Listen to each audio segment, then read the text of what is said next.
ಸತ್ಯಮಯ ಜಯತೆ ಎಷ್ಟು ಸುಳ್ಳಲ್ವಮ್ಮ? ಇಲ್ಲ ಕಣೋ, ಸತ್ಯನೇ ಯಾವಾಗಲೂ ಗೆಲ್ಲೋದು. ಪದೇ ಪದೇ ಇದನ್ನ ಹೇಳ್ಬೇಡಿ ಅಮ್ಮ. ಸತ್ಯ, ನ್ಯಾಯ, ಪ್ರಾಮಾಣಿಕತೆ ಇದೆಲ್ಲ ಇತ್ತೀಚೆಗೆ ಅರ್ಥ ಕಳ್ಕೊಂಡಿದೆ ಅಂತ ಅನಿಸ್ತಾ ಇದೆ. ಖಂಡಿತ ಇಲ್ಲ ಕಣೋ. ನೀನು ಹೀಗಿರೋದಕ್ಕೆ ನನಗೆ ತುಂಬ ಹೆಮ್ಮೆ. ಆ ಚಿದಂಬರಂ ಥರ ಇರೋ ಮನುಷ್ಯರಿಗೆ ಯಾರು ಮರ್ಯಾದೆ ಕೊಡ್ತಾರೆ ಹೇಳು? ಮರ್ಯಾದೆ ಕಟ್ಕೊಂಡು ಏನಾಗಬೇಕಮ್ಮ? ಇಲ್ಲಿ ಗೆಲ್ಲೋ ಕುದುರೆಗಷ್ಟೇ ಬೆಲೆ. ಜನರನ್ನ ನಂಬಿಸ್ಬೇಕು.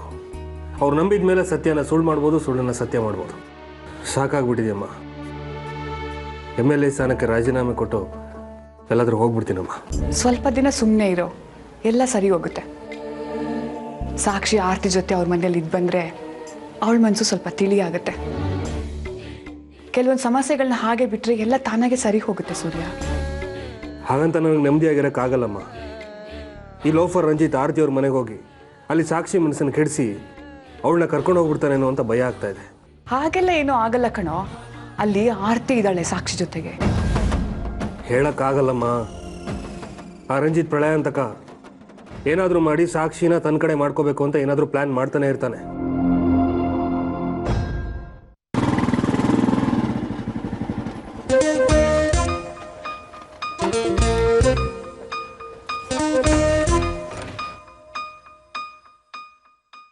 ಇವತ್ತು ನಮ್ಮ ಎಂಗೇಜ್ಮೆಂಟ್ ಆಯ್ತು. ನಾನು ಇವತ್ತು ಎಷ್ಟು ಖುಷಿಯಾಗಿರ್ತೀನಿ ಅಂತ ಅನ್ಕೊಂಡಿದ್ದೆ.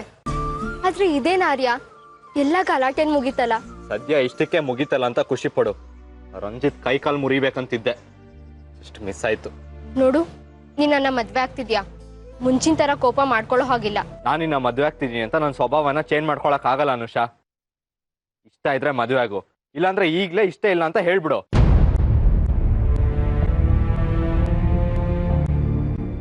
ಸಾರಿ ಅನುಷಾ, ಇನ್ಮೇಲೆ ಕಂಟ್ರೋಲ್ ಮಾಡ್ಕೊಳ್ತೀನಿ ನನ್ನ ಕೋಪನ. ಬಟ್ ನಂಗೆ ಸ್ವಲ್ಪ ಟೈಮ್ ಬೇಕು. ತಕ್ಷಣ ಬದಲಾವಣೆ ಬಯಸೋದು ಕಷ್ಟ. ಸರಿ, ನೀನು ಸೂರ್ಯ ಅಂಕಲ್ ಸೇರ್ಕೊಂಡು ರಂಜಿತ್ ಮೇಲೆ ಯಾಕೆ ಅಷ್ಟೊಂದು ಗಲಾಟೆ ಮಾಡಿದ್ರಿ? ಪಾಪ ಸಾಕ್ಷಿಗೆ ಎಷ್ಟು ಹರ್ಟ್ ಆಯ್ತು ಗೊತ್ತಾ? ಮತ್ತೆ ಆ ರಂಜಿತ್ ಅಂತ ಕಂತ್ರಿನ ಮದುವೆ ಆಗಿ ಜೀವನ ಪರ್ಯಂತ ಕಷ್ಟಪಡೋ ಬದಲು ಒಂದಿನ ಹರ್ಟ್ ಆಗೋದು ಎಷ್ಟೋ ಬೆಟರ್ ಅಲ್ವಾ? ರಂಜಿತ್ ಕೆಟ್ಟೋನು ಅಂತ ಗೊತ್ತಿದ್ರು ಅವನ ಜೊತೆ ಯಾಕೆ ಫಿಕ್ಸ್ ಮಾಡಿದ್ರಿ ಎಂಗೇಜ್ಮೆಂಟ್ನ? ಎಂಗೇಜ್ಮೆಂಟ್ ಮುಂಚೆನೆ ಇದೆಲ್ಲ ಮಾತಾಡ್ಕೊಂಡಿದ್ರೆ ಎಲ್ಲಾರ ಮುಂದೆ ಜಗಳ ಆಡೋದು ತಪ್ಪಿಸ್ಬೋದಿತ್ತಲ್ವಾ? ನಾನು ಹಾಗೆ ಅನ್ಕೊಂಡಿದ್ದೆ. ಆ ಚಿದಂಬರಮೇ ರಂಜಿತ್ ತಂದೆ ಅಂತ ಪ್ರೂವ್ ಮಾಡೋದಕ್ಕೆ ಚಾನ್ಸ್ ಸಿಕ್ಕಿದೆ ನಿನ್ನೆ. ನಾನು ನೀನು ಐಸ್ ಕ್ರೀಮ್ ತಿನ್ನಕ್ ಹೋಗಿದ್ವಲ್ಲ ಆಗ. ಸಾಕ್ಷಿ ಇನ್ನೂ ಅವ್ರನ್ನ ತುಂಬಾ ಹಚ್ಕೊಂಡಿದ್ದಾಳೆ. ನೀವ್ ಗಲಾಟೆ ಮಾಡಿದಕ್ಕೆ ತಲೆ ಗಾಯ ಮಾಡ್ಕೊಂಡಿದ್ದಾಳೆ. ಏನ್ ಮಾಡ್ತೀರಾ ಈಗ? ಹೇಗೆ ಒಪ್ಪಿಸ್ತೀರಾ ಅವಳನ್ನ? ಅದೇ ಗೊತ್ತಾಗ್ತಿಲ್ಲ ಅನುಷಾ. ರಂಜಿತ್ನೇ ಹೇಗಾದ್ರೂ ಕನ್ವಿನ್ಸ್ ಮಾಡಿ ಬ್ಯಾಕ್ಔಟ್ ಆಗೋ ತರ ಮಾಡ್ಬೇಕು. ಇಲ್ಲಾಂದ್ರೆ ಸಾಕ್ಷಿ ಕಣ್ಣಿಗೆ ಒಂದ್ ಕಾಣಿಸ್ದೇ ಇರೋ ತರ ನೋಡ್ಕೊಳ್ಬೇಕು. ನೀವೊಂದ್ ಕೆಲ್ಸ ಮಾಡಿ. ಇಬ್ರು ಈಗ ಬಂದ್ರಾ? ಐ ಆಮ್ ವೆರಿ ಸಾರಿ ಆರ್ಯ. ನಡೆದದ್ದನ್ನೆಲ್ಲ ನಿಮ್ಮ ಫಾದರ್ ಹೇಳಿದ್ರು, ಹೇಳಿ ತುಂಬಾ ಬೇಜಾರಾಯ್ತು. ಮುಂದೆ ಸಾಕ್ಷಿ ಮದುವೆ ಏನ್ ಮಾಡ್ಬೇಕು ಅಂತ ಇದ್ದೀರಾ? ಅದೇನೂ ಡಿಸೈಡ್ ಆಗಿಲ್ಲ ಸರ್. ಏನ್ ಮಾಡ್ಬೇಕು ಅಂತಾನೆ ಗೊತ್ತಾಗ್ತಿಲ್ಲ.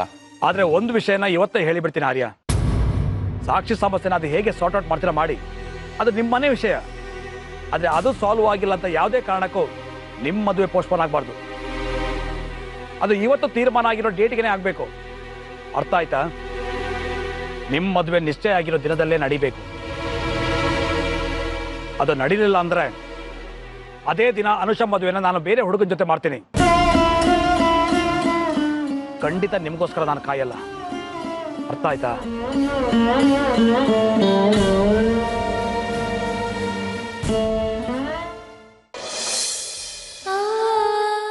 ಹಲೋ, ಎಲ್ಲಿದ್ದೀರಾ?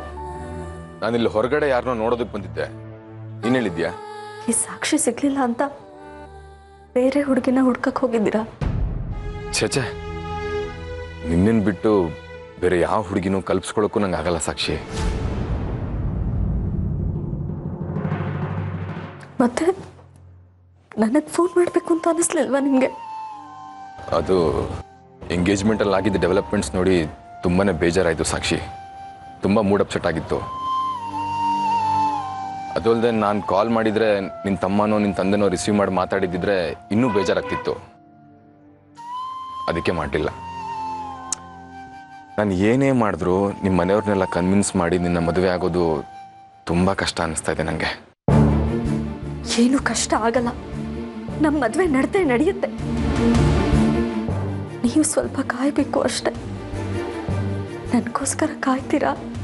ನೀನು ನನಗೆ ಸಿಗ್ತೀಯ ಅಂದರೆ ಎಷ್ಟು ವರ್ಷ ಬೇಕಾದರೂ ಕಾಯ್ತೀನಿ ನಾನು. ರಂಜಿತ್, ನಾನು ನಿಮ್ಮನ್ನು ನೋಡಬೇಕು, ನಿಮ್ಮ ಜೊತೆ ಮಾತಾಡಬೇಕು. ಪ್ಲೀಸ್ ಸಿಗ್ತೀರಾ? ಆದರೆ ನಿಮ್ಮ ಮನೆಯವರು ನಿನ್ನ ಹೊರಗಡೆ ಹೋಗೋದಕ್ಕೆ ಬಿಡ್ತಾರಾ?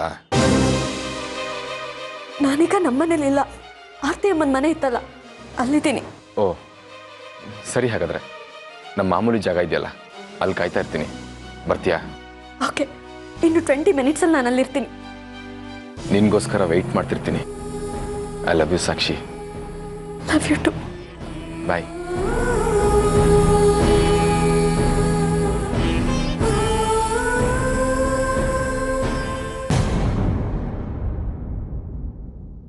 ನಾನು ಸ್ವಲ್ಪ ಹೊರಗಡೆ ಹೋಗಿ ಬರ್ತೀನಿ. ಎಲ್ಲಿಗೆ ಹೋಗ್ತಾ ಇದೀಯಾ? ನಾನು ಫೋನಲ್ಲಿ ಮಾತಾಡ್ತಾ ಇರೋದನ್ನ ಕೇಳಿಸ್ಕೊಂಡಿದ್ದೀರಾ ತಾನೆ? ನಾನು ಎಲ್ಲಿಗೆ ಹೋಗ್ತಾ ಇದ್ದೀನಿ ಅಂತ ನಿಮಗೆ ಗೊತ್ತಾಗಿದೆ ಅಂದ್ಕೊಂಡಿದ್ದೀನಿ. ಇಷ್ಟೆಲ್ಲ ಗಲಾಟೆ ಆದ್ಮೇಲೆ ರಂಜಿತ್ನ ಮೀಟ್ ಮಾಡಕ್ ಹೋಗ್ತಾ ಇದೆಯಲ್ಲ, ಇದು ಸರಿ ಅಂತ ನಿನಗೆ ಅನಿಸ್ತಾ ಇದೆಯಾ? ನೋಡಿ, ನೀವೆಲ್ಲ ಸೇರಿ ರಂಜಿತ್ಗೆ ತುಂಬಾ ಅವಮಾನ ಮಾಡಿದ್ದೀರಾ. ನಾನು ಅವ್ರನ್ನ ಅಪಾಲಜಿ ಕೇಳಕ್ ಹೋಗ್ತಾ ಇದ್ದೀನಿ. ನೋಡು, ಈ ವಿಷಯ ಸೂರ್ಯ ಅವ್ರಿಗೆ ಗೊತ್ತಾದ್ರೆ ಅವ್ರು ತುಂಬಾ ನೊಂದ್ಕೋತಾರೆ ಸಾಕ್ಷಿ. ನಿಮ್ ಗಂಡಂಗೆ ಈ ವಿಷಯ ಹೇಳಕ್ ಹೋಗ್ಬೇಡಿ. ಹೊರಗಡೆ ಹೋಗಿ ಮಾತಾಡೋ ಬದಲು ಇಲ್ಲೇ ಫೋನಲ್ಲೇ ಮಾತಾಡ್ಬೋದು ತಾನೆ. ಹೆದರ್ಕೋಬೇಡಿ, ನಾನೇನು ರಂಜಿತ್ ಜೊತೆ ಓಡ್ ಹೋಗ್ತಾ ಇಲ್ಲ, ವಾಪಸ್ ಮನೆಗೆ ಬರ್ತೀನಿ. ಹಾಗಲ್ಲ ಸಾಕ್ಷಿ, ನನ್ನ ಮಾತು ಕೇಳು. ನೋಡಿ, ಆ ಮನೇಲಿ ಇದ್ರೆ ರಿಸ್ಟ್ರಿಕ್ಟ್ ಮಾಡ್ತೀರಾ ಅಂತ ಈ ಮನೆಗೆ ಬಂದಿದ್ದೀನಿ. ಇಲ್ಲೂ ಅದನ್ನೇ ಮಾಡಿದ್ರೆ ಇಲ್ಲಿ ನಾನು ಹೊರಟು ಹೋಗ್ತೀನಿ ಅಷ್ಟೇ. ಸಾಕ್ಷಿ,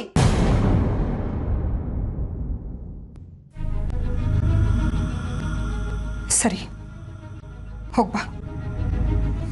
ನೀನ್ ಬರೋವರೆಗೂ ನನಗೆ ಟೆನ್ಷನ್ ಅಷ್ಟೇ. ಓಹೋ, ನಿಮ್ ಗಂಡ ಫೋನ್ ಮಾಡಿ ಕೇಳಿದ್ರೆ ಏನಂತ ಹೇಳೋದು ಅಂತನಾ? ಇರೋ ವಿಷಯನೇ ಹೇಳಿ, ನಿಮ್ ರೆಸ್ಪಾನ್ಸಿಬಿಲಿಟಿನೂ ಕಡಿಮೆ ಆಗುತ್ತೆ. ಸುಮ್ಮನೆ ಯಾಕೆ ಟೆನ್ಷನ್ ಮಾಡ್ಕೊಳ್ತೀರಾ? ಬರ್ತೀನಿ. ಹೇಳಿ ಆರ್ತಿ ಅವರೇ. ಸೂರ್ಯವ್ರೆ, ಒಂದು ಪ್ರಾಬ್ಲಮ್ ಆಗ್ಬಿಟ್ಟಿದೆ. ಏನಾಯ್ತು? ಸಾಕ್ಷಿ ನಾನು ಇಷ್ಟು ಬೇಡ ಅಂದ್ರು ರಂಜಿತ್ನ ಮೀಟ್ ಮಾಡಕ್ ಹೋದ್ಲು. ಡ್ಯಾಮ್ ಇಟ್, ಹೀಗಾಗತ್ತೆ ಅಂತ ನನಗೆ ಭಯ ಇತ್ತು. ಸೂರ್ಯರು ಅವಳು ನನ್ನ ಮಾತು ಕೇಳೋ ಪರಿಸ್ಥಿತಿಲಿ ಇರಲಿಲ್ಲ. ಅವಳ ಜೊತೆ ನೀವು ಇದೀರ ಅನ್ನೋ ಧೈರ್ಯದ ಮೇಲೆ ನಾನಿದ್ದೆ. ನೀವು ಯಾಕೆ ಅವಳನ್ನು ಹೋಗೋದಕ್ಕೆ ಬಿಟ್ರಿ? ಹೋಗ್ಬಾರ್ದು ಅಂತ ತಡಿಬೇಕಿತ್ತು ನೀವು. ಸೂರ್ಯವ್ರೆ, ನಮ್ಮ ಸಾಕ್ಷಿ ಮುಂಚಿನ ಥರ ಇಲ್ಲ. ಅವಳಿಗೆ ತುಂಬ ಧೈರ್ಯ ಬಂದ್ಬಿಟ್ಟಿದೆ. ನಾನು ಏನೇ ಹೇಳಿದ್ರು ಅವಳು ಕೇಳೋ ಪರಿಸ್ಥಿತಿಲಿ ಇಲ್ಲ. ಸೂರ್ಯವ್ರೆ, ಅಂಜಿ ತಲೆ ಕೆಡಿಸಿ ಅವಳನ್ನ ಬೇರೆಯವ್ರಿಗೆ ಕರ್ಕೊಂಡು ಹೋಗಿ ಏನಾದರೂ ಹೆಚ್ಚು ಕಡಿಮೆ ಮಾಡಿದ್ರೆ ಏನು ಮಾಡೋದು ಆರ್ತಿ ಅವರೇ?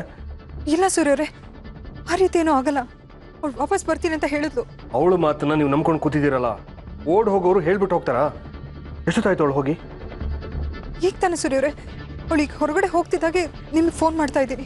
ಸರಿ, ನೀವಲ್ಲೇ ಇರಿ, ನಾನೇನಾದರೂ ಮಾಡ್ತೀನಿ. ಸರಿ ಸೂರ್ಯವ್ರೆ. ಓಕೆ. ಹಲೋ ಡ್ಯಾಡ್, ಹೇಳಿ. ಸಾಕ್ಷಿ ಆರ್ತಿ ಅವ್ರ ಮನೆಯಿಂದ ರಂಜಿತ್ನ ಮೀಟ್ ಮಾಡ್ತೀನಿ ಅಂತ ಹೋದ್ಲಂತೆ. ಆರ್ತಿ ಅಮ್ಮ ಯಾಕೆ ಬಿಟ್ರು ಅವಳನ್ನ? ನನಗೇನೋ ಅವಳು ರಂಜಿತ್ ಜೊತೆ ಊರು ಬಿಟ್ಟು ಹೋಗೋ ಪ್ಲಾನ್ ಮಾಡಿದಾಳೆ ಅಂತ ಅನಿಸ್ತಾ ಇದೆ. ಆರ್ಯ, ನೀವೇನು ವರಿ ಮಾಡಬೇಡಿ ಡ್ಯಾಡ್. ಸಾಕ್ಷಿ ಎಲ್ಲಿದ್ರು ನಾನು ಹುಡುಕಿ ಮನೆ ಕರ್ಕೊಂಬರ್ತೀನಿ. ಒಂದು ನಿಮಿಷ ಆರ್ಯ, ಈ ವಿಷಯನ ಅಫಿಷಿಯಲ್ ಆಗಿ ಕಂಟ್ರೋಲ್ ರೂಮ್ಗೆ ಹೇಳ್ಬೇಡ, ಆಮೇಲೆ ನಮ್ಮ ಮನೆ ಮರ್ಯಾದೆ ಹೋಗುತ್ತೆ. ಸರಿ, ಅನ್ಅಫಿಷಿಯಲ್ ಆಗಿ ಹುಡುಕ್ತೀನಿ. ಸರಿ ಡ್ಯಾಡ್, ಬಾಯ್. ಡ್ಯಾಡ್ ಡ್ಯಾಡ್, ಸಾಕ್ಷಿ ಫೋನ್ ಮಾಡಿದ್ಲು. ಏನಂದ್ಲು? ಹೊರಗಡೆ ಮೀಟ್ ಮಾಡೋಣ ಬಾ ಅಂತ ಕರಿತಿದ್ದಾಳೆ. ಇದೇನು ಬರ್ತಾ ಬರ್ತಾ ನೀನು ಮಮ್ಮನ ಮಗ ಆಗ್ತಾ ಇದೆಯಾ? ಅವಳು ಫೋನ್ ಮಾಡಿ ಮೀಟ್ ಮಾಡೋಣ ಬಾ ಅಂತ ಕರೆದ್ರೆ ಹೋಗ್ಲಾ ಅಂತ ಅಪ್ಪ ಅಮ್ಮನ ಕೇಳೋಕೆ ಬಂದಿದ್ದಿಲ್ಲ. ನಾಚಿಕೆ ಆಗಲ್ವಾ ನಿನಗೆ? ಅದು ಹಾಗಲ್ಲ ಡ್ಯಾಡ್, ಮುಂಚೆ ಒಂದ್ಸಲ ಪ್ಲಾನ್ ಮಾಡಿ ಎಲ್ಲ ಫ್ಲಾಪ್ ಆಗಿತ್ತು. ಅದಕ್ಕೆ ಈ ಸಲ ಸ್ವಲ್ಪ ಜಾಸ್ತಿ ಕೇರ್ ತಗೋತಾ ಇದ್ದೀನಿ. ನಿಮ್ಮ ಹತ್ರ ಡಿಸ್ಕಸ್ ಮಾಡೋಣ ಅಂತ ಬಂದು.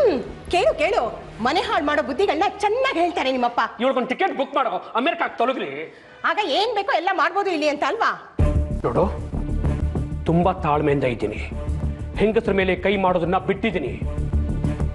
ಪ್ಲೀಸ್ ಈಗ ಹೇಳಪ್ಪ, ಏನ್ ಮಾಡ್ಬೇಕು ಅಂದ್ಕೊಂಡಿದ್ಯಾ? ಏನ್ ನಿನ್ ಡೌಟು? ಈಗ ಸಾಕ್ಷಿ ಅವಳಾಗಿದ್ದವಳೆ ಮನೆ ಬಿಟ್ಟು ಹೋಗೋಣ ಬಾ ಅಂತ ಕರೆದ್ರೆ ಏನ್ ಮಾಡ್ಲಿ? ಒಂದು ಕೆಲಸ ಮಾಡು, ಒಂದು 20 ರೂಪಾಯಿ ಕೊಟ್ಟು ಕಣಿ ಕೇಳು.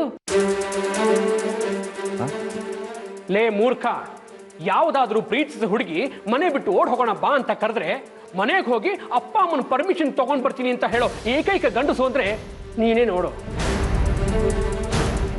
ಲೇಟ್ ಮಾಡಬೇಡ.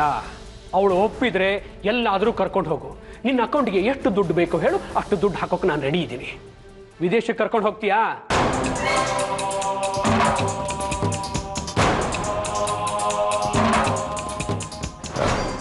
ಅಂದ್ರೆ ನಿಮ್ ಮಾತು ಕೇಳ್ಕೊಂಡು ಇವನ್ ಅವಳನ್ನ ಕರ್ಕೊಂಡು ಹೋಗ್ಲಿ. ಅವ್ರ ಅಪ್ಪ ಸೂರ್ಯ ಇವನ್ ಮೇಲೆ ಕಿಡ್ನಾಪ್ ಕೇಸ್ ಹಾಕ್ತಾರೆ. ನೋಡೋ, ಅದ್ರ ಬಗ್ಗೆ ನೀನೇನು ಹೆದರ್ಕೋಬೇಡ. ಅವನು ಖಂಡಿತ ಕಂಪ್ಲೇಂಟ್ ಕೊಡಲ್ಲ. ಅಕಸ್ಮಾತ್ ಕೊಟ್ರೆ ಅವನ ಮಾನ ಮರ್ಯಾದೆನೇ ಹೋಗುತ್ತೆ. ಹಾಗಾದರೆ ಸಾಕ್ಷಿ ಒಪ್ಪಿದ್ರೆ ಮದುವೆ ಆಗ್ಬಿಡ್ಲ? ಆಗ್ಬಿಡು ರಾಜ, ಮದುವೆ ಆಗು, ಹೊರದೇಶಕ್ಕೆ ಹೋಗು, finish the honeymoon. Sakshi pregnant ಅಂತ ಡಾಕ್ಟರ್ ರಿಪೋರ್ಟ್ನ ಸೂರ್ಯನಿಗೆ ಕಳಿಸು, ಖೇಲ್ ಖತಮ್. ಆದರೂ ಡ್ಯಾಡ್, ನೀವಿಲ್ದೆ ನನ್ನ ಮದುವೆ ಯಾಕೋ ಇಷ್ಟೊಂದು ಸೆಂಟಿಮೆಂಟ್ ಆಗ್ತಿದ್ಯಾ? ಇದು ನಿನಗೆ ಸೂಟ್ ಆಗಲ್ಲ ರಂಜಿತ್, ಬೇಡ. ಅದು ಹಾಗಲ್ಲ ಡ್ಯಾಡ್, ನನಗೆ ಅಂತ ಇರೋದು ನೀವಿಬ್ಬರೇ. ನಿಮಗೆ ನಾನೊಬ್ಬನೇ ಗಂಡು ಮಗ, ನೀವಿಲ್ಲದೆ ಮದುವೆ ಮಾಡ್ಕೋಬೇಕಲ್ಲ ಅಂತ ಬೇಜಾರಾಗ್ತಿದೆ ಅಷ್ಟೇ. ಲೇ, ತಕ್ಷಣಕ್ಕೆ ದೇವ್ರ ಮುಂದೆ ತಾಳಿ ಕಟ್ಬಿಡು, ಎಲ್ಲರೂ ಒಪ್ಕೊಂಡ್ಮೇಲೆ ಇನ್ನೊಂದು ರೌಂಡ್ ತಾಳಿ ಕಟ್ಟಿದ್ರಾಯ್ತು. ಟೈಮ್ ವೇಸ್ಟ್ ಮಾಡಬೇಡ, ತಕ್ಷಣ ಹೊರಡು. ಶೀಘ್ರಮೇವ ಕಲ್ಯಾಣ ಸಂತಾನ ಪ್ರಾಪ್ತಿರಸ್ತು. ಹೊರಡು. ಥ್ಯಾಂಕ್ಸ್ ಡ್ಯಾಡ್, ಬಾಯ್. ಒಳ್ಳೆ ಮಗ, ಆಲ್ ದ ಬೆಸ್ಟ್ ಕಣ.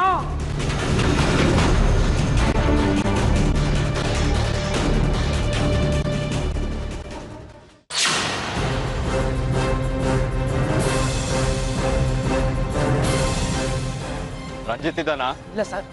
ನಿಜ ಹೇಳು, ಸುಳ್ಳು ಹೇಳ್ಬೇಡ. ನಿಜವಾಗ್ಲು ಸರ್. ರಂಜಿತ್ ಯಾವ್ದಾರ ಹುಡುಗಿ ಜೊತೆ ಬಂದ್ರೆ ತಕ್ಷಣ ನಂಗೆ ಕಾಲ್ ಮಾಡಬೇಕು, ಇಲ್ಲಾಂದ್ರೆ ನಿನ್ನನ್ನು ಕರ್ಕೊಂಡೋಗಿ ಬೆಂಡ್ ಹಚ್ತೀನಿ. ಸರಿ ಸರ್.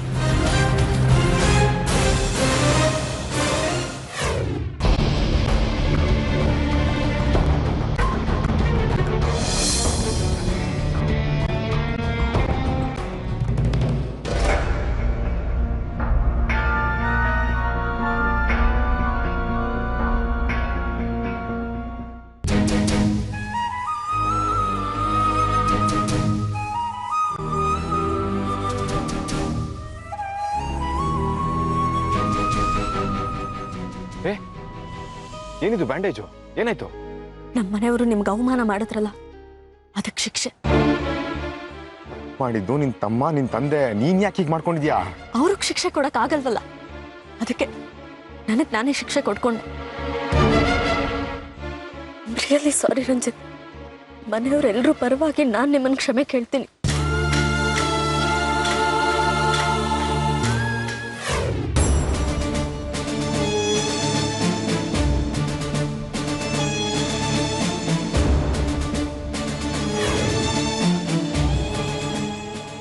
ಎಷ್ಟು ಒಳ್ಳೆ ಮನಸ್ಸಿದೆ ಸಾಕ್ಷಿ ನಿನ್ಗೆ. ನಿಮ್ಮ ಮನೆಯವರಲ್ಲಿ ಒಬ್ಬರು ನಿಂತರ ಇಲ್ವಲ್ಲ ಸಾಕ್ಷಿ. ಅಪ್ಪ ಹುಟ್ಬಿಟ್ಟೆ ನೀನಲ್ಲಿ. ಸಾಕ್ಷಿ, ಈಗಲೇ ಬಾ ನನ್ನ ಜೊತೆ, ಇಲ್ಲಾದ್ರೂ ಹೋಗ್ಬಿಡೋಣ ನಾವು. ನಾನು ನಿನ್ನ ಇಲ್ಲೇ ಈಗಲೇ ಮದುವೆ ಆಗೋದಕ್ಕೆ ರೆಡಿ ಸಾಕ್ಷಿ. ನಿಮ್ಮನೆಯವರು ಬೇಡ, ನಮ್ಮನೆಯವರು ಬೇಡ, ಮದುವೆ ಆಗ್ತಿರೋರು ನಾವಿಬ್ರು ಸಾಕು.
ನಮ್ಮನೆಯವರು ನಿಮ್ಮನೆಯವರು ಇಲ್ಲದೆ ಹೀಗೆ ಅನಾಥರ ಥರ ಮದುವೆ ಆಗೋದು ನನಗಿಷ್ಟ ಇಲ್ಲ.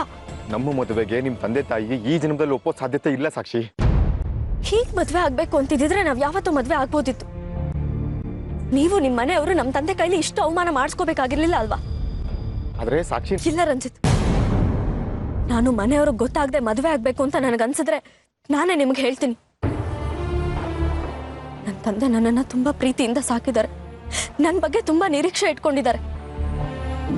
ಅವ್ರಿಗೆ ಗೊತ್ತಾಗದೆ ಮದುವೆ ಆದ್ರೆ ಮನ್ಸಿಗೆ ತುಂಬಾ ನೋವಾಗುತ್ತೆ. ನಿನ್ನ ತಂದೆ ಎಲ್ರಿಗೂ ಹರ್ಟ್ ಮಾಡ್ತಿದ್ದಾರೆ, ಅವ್ರ ಮಾತೆ ನಡಿಬೇಕು ಅಂತ ಹಠ ಮಾಡ್ತಿದ್ದಾರೆ. ಅಂಥದ್ರಲ್ಲಿ ನೀನು ಮಾತ್ರ ಈಗಲೂ ಅವ್ರಿಗೆ ಹರ್ಟ್ ಆಗಬಾರ್ದು ಅಂತ ಮಾತಾಡ್ತಿದ್ಯಲ್ಲ? ಇಲ್ಲ ರಂಜಿತ್, ನಿಮಗೆ ನನ್ನ ಡ್ಯಾಡಿ ಬಗ್ಗೆ ಸರಿಯಾಗಿ ಗೊತ್ತಿಲ್ಲ. He is a wonderful human being. ನನಗೆ ತುಂಬಾ ಒಳ್ಳೆ ಪೇರೆಂಟ್. ಇದುವರೆಗೂ ನನ್ನನ್ನು ಯಾವ ವಿಷಯದಲ್ಲೂ ತಡೆದಿಲ್ಲ. ಆದ್ರೆ ನಿಮ್ಮ ವಿಷಯದಲ್ಲಿ ಯಾಕೋ ನಿಮ್ಮ ಬಗ್ಗೆ ತುಂಬಾ ಮಿಸ್ಟೇಕ್ ಮಾಡ್ಕೊಂಡಿದ್ದಾರೆ. ಆದ್ರೆ ಇವತ್ತಲ್ಲ ನಾಳೆ ನನ್ನ ಮನಸ್ಸನ್ನ ಅರ್ಥ ಮಾಡ್ಕೊಂಡು ನಮ್ಮಿಬ್ಬರು ಮದ್ವೆಗೆ ಒಪ್ಪಿಗೆ ಕೊಟ್ಟೆ ಕೊಡ್ತಾರೆ. ಆ ನಂಬಿಕೆ ನನಗಿದೆ ರಂಜಿತ್. ಅದಕ್ಕೊಂದು ಟೈಮ್ ಫ್ರೇಮ್ ಬೇಡವಾ ಸಾಕ್ಷಿ? ನಿನ್ನ ತಂದೆ ಒಪ್ಪದ್ಮೇಲೆ ಮದುವೆ ಅಂತ ಕೂತ್ರೆ ಅವ್ರು ನಾಳೆ ಒಪ್ಪದೇ ಇರ್ಬೋದು. ಒಂದು ಕೆಲಸ ಮಾಡಿ ರಂಜಿತ್, ನೀವು ಬೇರೆ ಮದುವೆ ಆಗ್ಬಿಡಿ.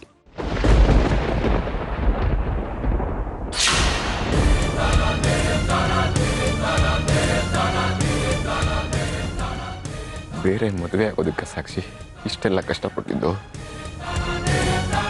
ನಿನ್ನ ತಂದೆ ನನಗೆ ನನ್ನ ತಾಯಿಗೆ ಮಾಡಿದ ಅವಮಾನಗಳನ್ನ ಸಹಿಸ್ಕೊಂಡಿದ್ದು ಇದಕ್ಕ? ನೀನ್ ಬೇಕು ಸಾಕ್ಷಿ. ನಿನ್ನ ಜಾಗದಲ್ಲಿ ಬೇರೆ ಹುಡುಗಿನ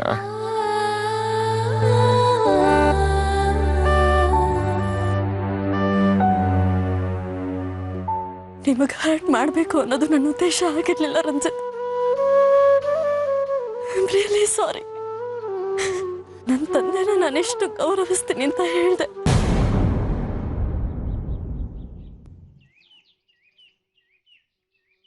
ನನ್ನ ಇವಾಗ ಏನ್ ಮಾಡುವಂತ್ಯಾ?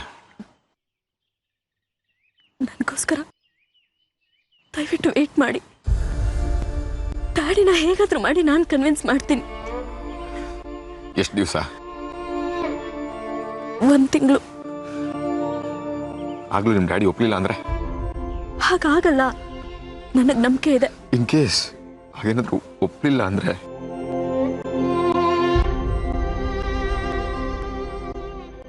ಆಗ ನೀವೇನ್ ಹೇಳ್ತಿರೋ ಹಾಗೆ ಕೇಳ್ತೀನಿ.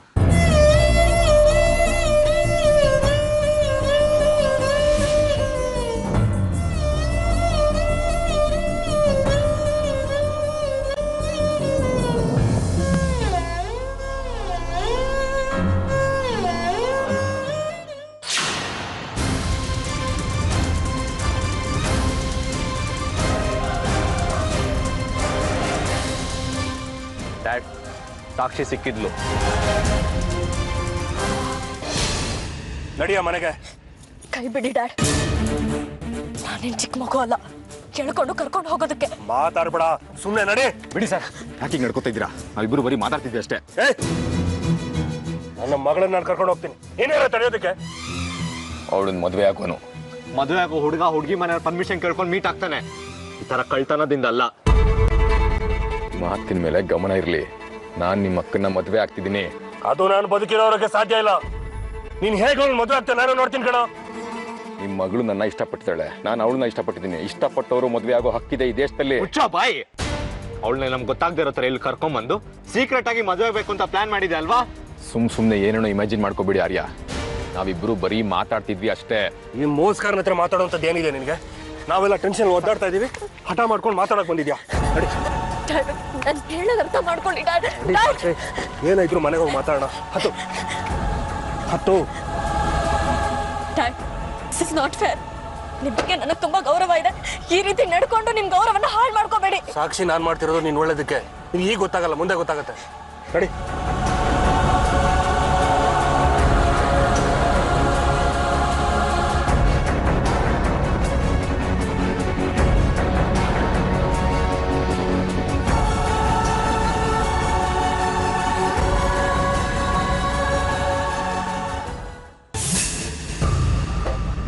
ಇದೇನೋ ಬರಿಗೈಲಿ ಬಂದಿದ್ಯಾ?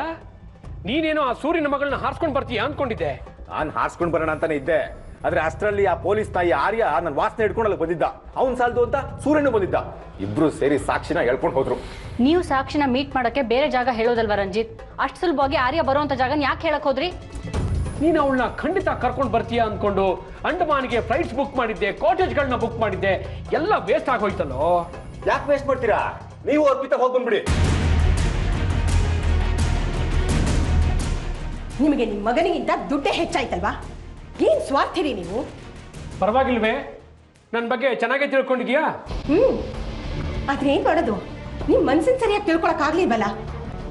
ತಿಳಿ ನೀರಲ್ಲಿ ಬಗ್ ನೋಡಿದ್ರೆ ಒಳಗಡೆ ಏನಿದೆ ಅಂತ ಗೊತ್ತಾಗತ್ತೆ. ಆದ್ರೆ ನಿಮ್ಮ ಮನಸ್ಸು ಬಗ್ಗಡ. ಎಷ್ಟು ನೋಡಿದ್ರು ಬರೀ ಕೊಳಕೆ. ನೀವಿಬ್ರು ಜಗಳ ಆಡೋದು ನಿಲ್ಲಿಸ್ತೀರಾ ಪ್ಲೀಸ್? ನಿಮ್ಮ ಮಗನ ಬಗ್ಗೆ ಯೋಚನೆ ಮಾಡಿ. ಇವತ್ತು ಸಾಕ್ಷಿನ ಕರ್ಕೊಂಡು ಬರಬೇಕಾಗಿತ್ತು, ಆದರೆ ಮಿಸ್ ಆಗೋಯ್ತು. ನೀನು ಈ ಮನೆ ಕಾಲಿಟ್ಗಳಿಗೆಯಿಂದಲೇ ಇದೆಲ್ಲ ಶುರು ಆಗಿರೋದು. ಧೂಮಕೇತು ತರ ಈ ಮನೆ ಕಾಲಿಟ್ಟಿದೀಯ ನೀನು. ನೀನಿಂದ ತೊಲಗು, ಎಲ್ಲ ಸರಿ ಹೋಗುತ್ತೆ. ಆಯ್ ಮುಚ್ಚೆ. ಅರ್ಪಿತಾ ಇದ್ದಿದ್ರಿಂದಲೇ ಸೂರ್ಯನ ಮನೆ ಗುಟ್ಟೆಲ್ಲ ನಮಗೆ ತಿಳಿಯೋದಕ್ಕೆ ಸಾಧ್ಯ ಆಗಿದ್ದು. ಸುಮ್ಮನೆ ಬಾಯಿ ಮುಚ್ಕೊಂಡಿರು. ರಂಜಿತ್, ಇನ್ನಾದ್ರೂ ನಿಮ್ಮಪ್ಪನ ಮಾತನ್ನು ಕೇಳೋದನ್ನ ನಿಲ್ಸು. ನೀನು ನಿನ್ನ ಸ್ವಂತ ಬುದ್ಧಿಯಿಂದ ನಡ್ಕೊ. ಇರೋ ಸತ್ಯನ ಸೂರ್ಯ ಅವ್ರಿಗೆ ಹೇಳ್ಬಿಡೋ. ಈಗಲೇ ಅವರು ನನ್ನ ಕಂಡ್ರೆ ಉರ್ದು ಬೀಳ್ತಾರೆ. ಇನ್ನು ಸತ್ಯ ಹೇಳ್ಬಿಟ್ರೆ ನನ್ನ ಸಾಕ್ಷಿ ಮದುವೆ ಕತೆ ಮುಗೀತು. ಒಂದು ಹೇಳು, ಆ ಆರ್ಯ ಸೂರ್ಯ ಸಾಕ್ಷಿ ಎಳ್ಕೊಂಡು ಹೋಗ್ಬೇಕಾದ್ರೆ ಅವಳ ರಿಯಾಕ್ಷನ್ ಹೇಗಿತ್ತು? ಅವಳು ಅವ್ರಿಬ್ರ ಹತ್ರನೂ ಜಗಳ ಮಾಡಿದ್ಲು. ನನ್ನ ಜೊತೆನೇ ಇರ್ತೀನಿ ಅಂತ ಹೇಳಿದ್ಲು, ನನ್ನ ಬಿಟ್ಟು ಬರಲ್ಲ ಅಂತ ಹೇಳಿದ್ಲು, ನನ್ನೇ ಮದುವೆ ಆಗ್ತೀನಿ ಅಂತ ಹಠ ಮಾಡಿದ್ಲು. ಆದರೂ ಅವರು ಅವಳ ಮಾತು ಕೇಳದೆ ಹೇಳ್ಕೊಂಡು ಹೋದ್ರು. ಇನ್ನು ಅವಳನ್ನ ಹೌಸ್ ಅರೆಸ್ಟ್ ಮಾಡಿಬಿಡ್ತಾರೆ ಅಂತ ಅನ್ಸತ್ತೆ.